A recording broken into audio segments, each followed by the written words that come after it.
What's up guys, Philip here, and I am back in the garage, not going to do a weightlifting day today, just gonna go ahead and get my session done quickly so I can grill out and meal prep some. But today I wanted to talk to you guys briefly about 4 different aspects of a cut that will lead to a more successful overall result and a better overall body and experience in general.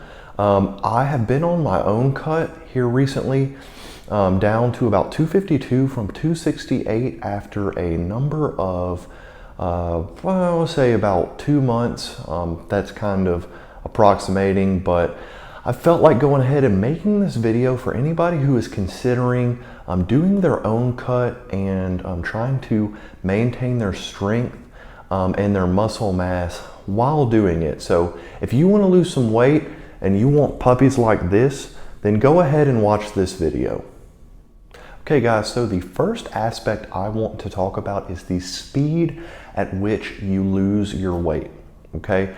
With dieting, I believe that the biggest hurdle that most people face is simple compliance, guys. A lot of people want to jump on the diet bandwagon, the weight loss bandwagon, and try to completely just jump in feet first, all the way up to their neck, and just do every single thing they can to lose weight. And for a lot of people that works for about a week or two. If you're lucky, you can extend it a little bit longer.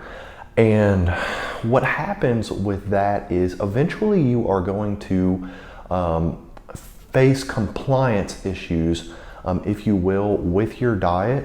Remember, when you are trying to lose weight, when you're trying to get to a lighter body weight, it's about making lifestyle changes, not just daily changes. So these are things you want to be able to enact and keep in your life consistently from here on out. So with that, when I was a personal trainer, we focused on really gradually introducing changes, guys. We had what was called the 2-week challenge, and it had to be something comically easy. I mean, drink a glass of water a day.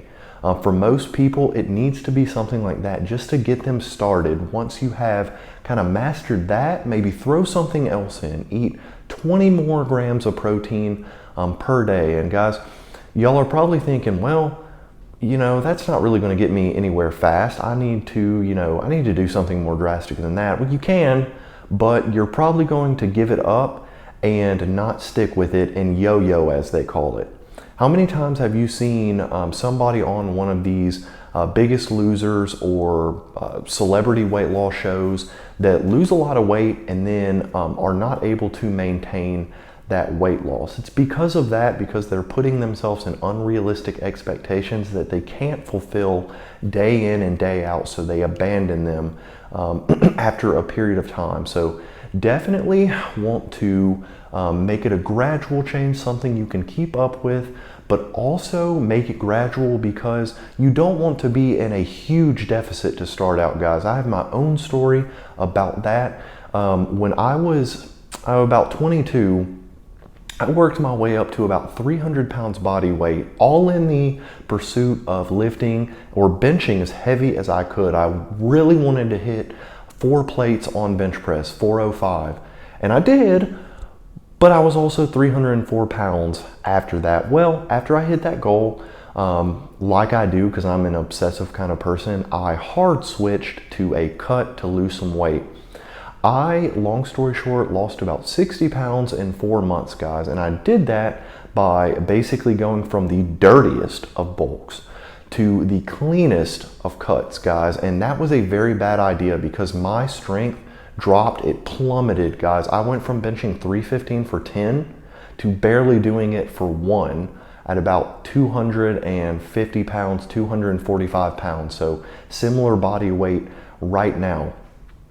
Now, when I rebounded my calories, I bumped back up to about 255, but I got all the way back up to a pause triple with 355 after I added those calories back in. So anyways, my whole point of that rant was you don't want to cut so drastically that your body does not want to keep the lean mass on it. You want to make it a gradual change so that you can lose the best ratio of fat to muscle, if you will. So definitely the first aspect of cutting would be do it gradually, make it something that your body is happy with you about and something that you can do long term. Okay guys, so number 2 on my list of things to successfully cut and end up in better shape for it is to resistance train while you are cutting. A lot of people want to get their weight loss goals achieved by doing all cardio, or the vast majority of their exercise being cardio, guys.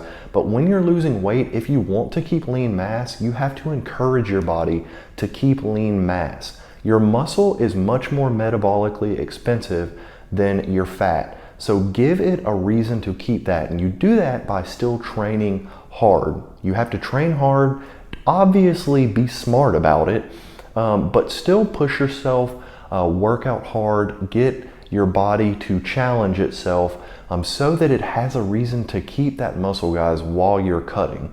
So definitely number 2 would be resistance train so you don't end up like this. Okay guys, number 3 on my list to go along with the training smart would be eating smart, guys. If you are losing weight, okay, you can do that many different ways. I mean, it's just putting yourself in a caloric deficit, right? To lose that weight, law of thermodynamics, it's undefeated. How can you decrease the calories you're putting in based on what you are putting out, right? So you can exercise more to burn more calories. You can eat less calories. You can eat less calories in 2 different ways. You can eat better foods, or you can eat less of what you're already eating, okay? Or you can do a combination of both, combination of all 3. You get the point. But if you are training, if you are cutting, and you still want to have a performance that is worth any crap when you are working out, you need to be eating good foods, right? Better foods. On my cut right now, I went from, you could say, a dirty bulk, eating pretty much whatever I wanted to.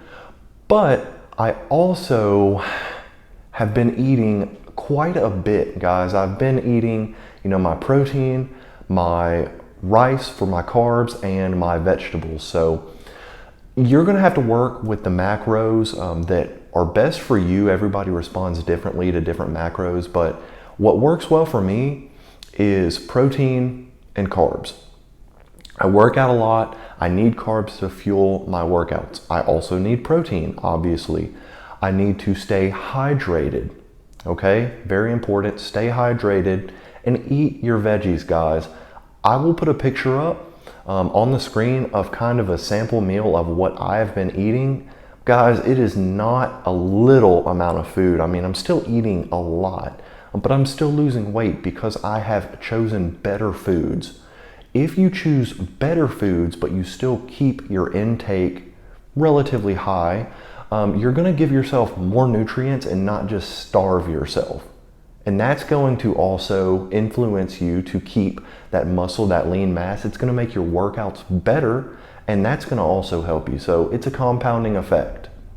Okay guys, so number 4 on my list of things that will help you have a successful cut.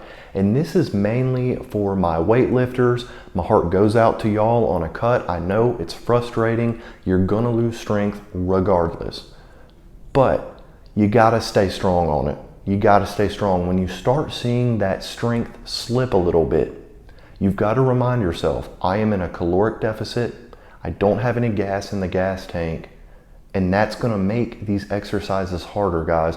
The weight doesn't feel heavier because it just you magically got weaker. It's because you don't have energy when you are in a caloric deficit, most likely. If you are the exception to that, please put it down in the comment section below, but you're pretty rare. So definitely stay calm about it. If you lose a little bit of strength, that is okay. When you kind of get back into that homeostasis, that normal maintenance frame, you are going to see that strength come back some. I'm not going to say you're going to be as strong at 250 maintenance as 290 maintenance. Obviously, that's not true. But I'll use myself as an example, guys. Again, I went from benching 405 to 315 and lost 60 pounds. Okay, that was incredibly frustrating. There were 180-pound guys that were benching more than me in the gym with me in the same sessions. And the guys, that hurt my heart. But once I equilibrated, I went back to more of a maintenance. I was benching close to what I was before, a little bit less, but 355 for a triple at 255 is much better than 405 at 300 pounds. So my point being, guys, it's more of the caloric deficit than the body weight in that case. So stay strong, lose your weight. Once you get to a maintenance, you will see some of that strength kick back up and you'll be a better package and a happier person for it. Okay guys, so that will wrap up my 4 aspects of cutting for weightlifters to keep your muscle and maintain an optimal outcome. If you have any other to share with us, please drop them down in the comment section below. I appreciate you guys watching this, and I will catch you guys on the next one.